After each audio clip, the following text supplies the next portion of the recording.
Hi hello welcome to Blasters arena. Kerala Blasters ഇപ്പോൾ തങ്ങളുടെ മുഖ്യ പരിശീലകനായ മിക്കേൽ സ്റ്റാറയെ പുറത്താക്കി കഴിഞ്ഞിട്ടുണ്ട്. അദ്ദേഹത്തിന് മാത്രമല്ല, അദ്ദേഹത്തിൻ്റെ കൂടെ ഉണ്ടായിരുന്ന ബിയോൺ വെസ്ട്രോം, അതുപോലെ തന്നെ മൊറൈസ് എന്നിവർക്കും ഈ ഒരു പരിശീലക സ്ഥാനം നഷ്ടമായിട്ടുണ്ട്.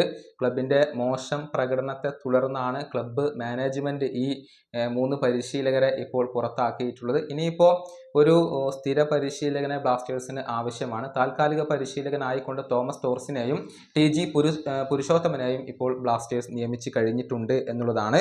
ഏതായാലും ഇതുമായി ബന്ധപ്പെട്ടുകൊണ്ട് ഒരുപാട് റിപ്പോർട്ടുകൾ, റൂമറുകൾ ഇപ്പോൾ പുറത്തേക്ക് വരുന്നുണ്ട്.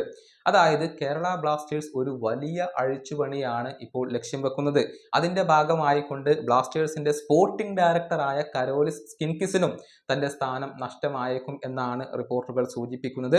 IFT ന്യൂസ് മീഡിയയാണ് ഈ റിപ്പോർട്ട് ഇപ്പോൾ പുറത്തുവിട്ടിട്ടുള്ളത്. അതായത് ഈ സീസണിന് ശേഷമായിരിക്കും സ്കിൻകിസിന് ക്ലബ്ബ് വിടേണ്ടി വരിക. ജനുവരിയിൽ ക്ലബ്ബ് വിടേണ്ടി വന്നേക്കില്ല, മറിച്ച് ഈ സീസൺ പൂർത്തിയായതിനു ശേഷം അദ്ദേഹത്തെ പറഞ്ഞു വിടാനാണ് ഇപ്പോൾ ബ്ലാസ്റ്റേഴ്സ് മാനേജ്മെന്റ് തീരുമാനിച്ചിരിക്കുന്നത് എന്നാണ് IFT ന്യൂസ് മീഡിയ ഇപ്പോൾ റിപ്പോർട്ട് ചെയ്തിട്ടുള്ളത്. 2020 മുതൽ കേരള ബ്ലാസ്റ്റേഴ്സിനോടൊപ്പം പ്രവർത്തിച്ചുകൊണ്ടിരിക്കുന്ന വ്യക്തിയാണ് സ്കിൻകിസ്. 2028 വരെ അദ്ദേഹത്തിന് കോൺട്രാക്ട് അവശേഷിക്കുന്നുണ്ട്. പക്ഷേ ടീമിന്റെ മോശം പ്രകടനത്തെ തുടർന്ന് അദ്ദേഹത്തെയും ഒഴിവാക്കാനാണ് ക്ലബ്ബ് മാനേജ്മെന്റ് തീരുമാനിച്ചിരിക്കുന്നത് എന്നാണ് അറിയാൻ സാധിക്കുന്നത്. ചുരുക്കത്തിൽ ഒരു വലിയ അഴിച്ചുപണി തന്നെ ഈ കേരള ബ്ലാസ്റ്റേഴ്സിനകത്ത് വരും ദിവസങ്ങളിൽ നടക്കാൻ സാധ്യതയുണ്ട്.